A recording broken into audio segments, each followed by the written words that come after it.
The Philadelphia Eagles are sitting on a powder keg, and the fuse is officially lit. While most of the league is looking at the 2025 season as a fresh start, there is a massive, high-stakes friction point developing inside the NovaCare Complex that could change the trajectory of this franchise forever. Jalen Hurts, the man who was once the untouchable king of Philly, is now standing at a career-defining crossroads. Is he the savior who brought home a ring in 2024, or is he becoming the very obstacle holding this offense back? This isn't just a rough patch. It's an organizational identity crisis. Before we dive into the explosive details behind this internal rift, smash that subscribe button if you want the fastest NFL updates on the planet. We have to look at the reporting coming out of the building because it is chilling. For years, Jalen Hurts has been praised for his stoic nature and his flatliner personality. In a city like Philadelphia, where the media will eat you alive if you show a crack in the armor, that cold-blooded demeanor was seen as his greatest strength. But now, that same force field he uses to block out the noise is being described by team sources as a barrier to connectivity. Inside the locker room, the vibe is shifting. There are whispers that his leadership style, which has been compared to the obsessive, demanding nature of Michael Jordan or Kobe Bryant, isn't landing the same way it used to. When you're winning, that Mamba mentality is legendary.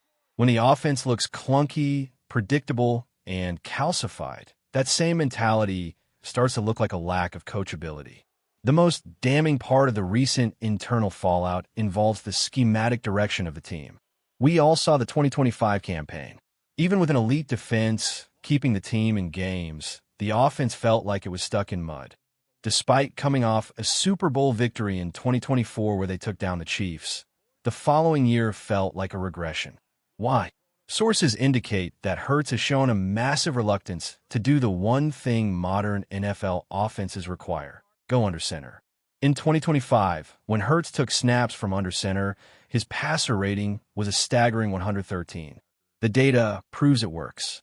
It sets up the play action, it creates better rushing lanes for superstars like Saquon Barkley, and it keeps defenses guessing. Yet, Hurts reportedly fights this tooth and nail. He wants to see the whole field in the shotgun. He doesn't like turning his back to the defense. But wait until you hear what's happening with the play calling at the line of scrimmage, because it explains why this offense looked so lost last year. The disconnect between the coaching staff and the quarterback has reached a boiling point. Sources close to the team have leaked that Hurts frequently diverts from the game plan to an excessive degree. Imagine being an offensive coordinator, spending 80 hours a week designing a masterpiece, only for the quarterback to break the huddle and call something entirely different because he doesn't feel the original play. While greats like Peyton Manning and Tom Brady had that autonomy, they also had the efficiency to back it up.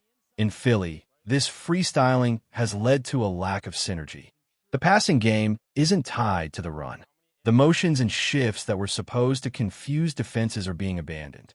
In 2024, the Eagles were 11th in the league in pre-snap motion. By 2025, they plummeted to 26th. That isn't just a coaching choice. That's a quarterback who isn't comfortable with the complexity. This brings us to a massive question for the fans. Who is actually to blame for this offensive disaster? Is it the coaches for not checking Hurts, or is it Hurts for being uncoachable?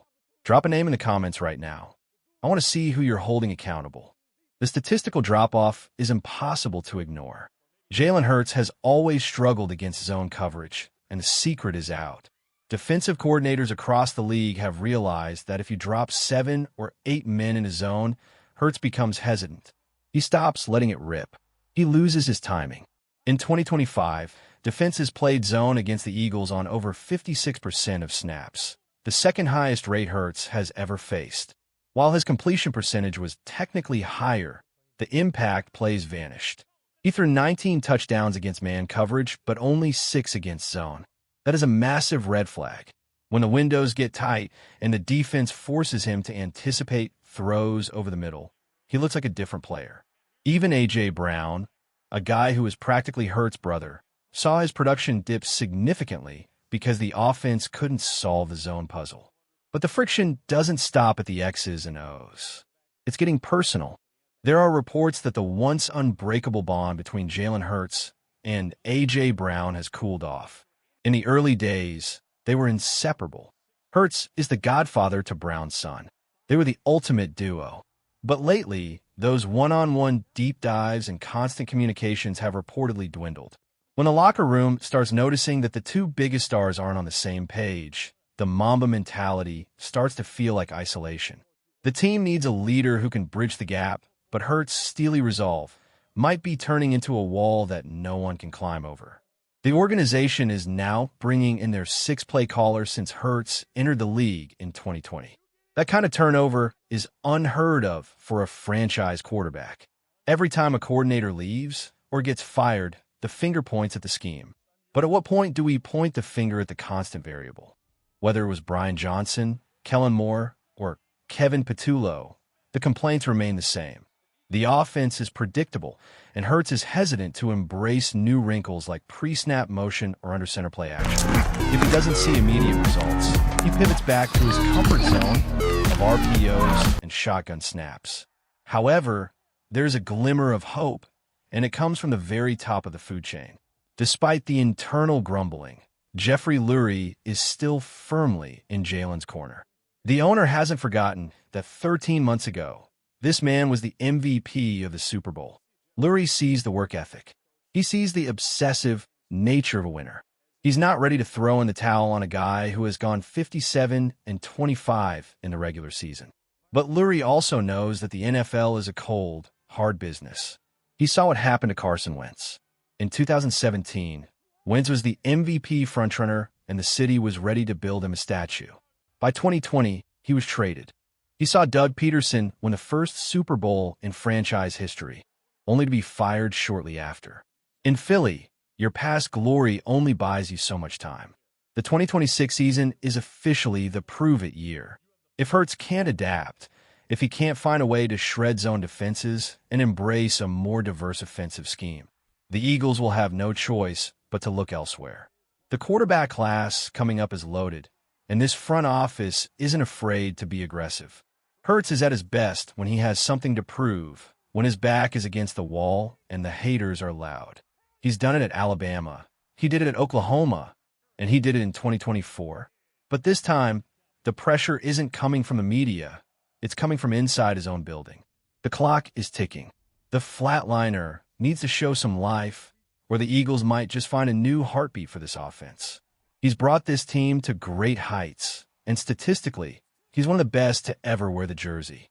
21 postseason touchdowns to only 3 interceptions. That's elite. But stats don't win locker rooms, and they don't fix calcified offenses. It's time for Jalen Hurts to decide if he wants to be a legend who stayed the course or a cautionary tale of what happens when you refuse to evolve. Everything is on the line. The stadium is ready, the roster is stacked, and the city is waiting.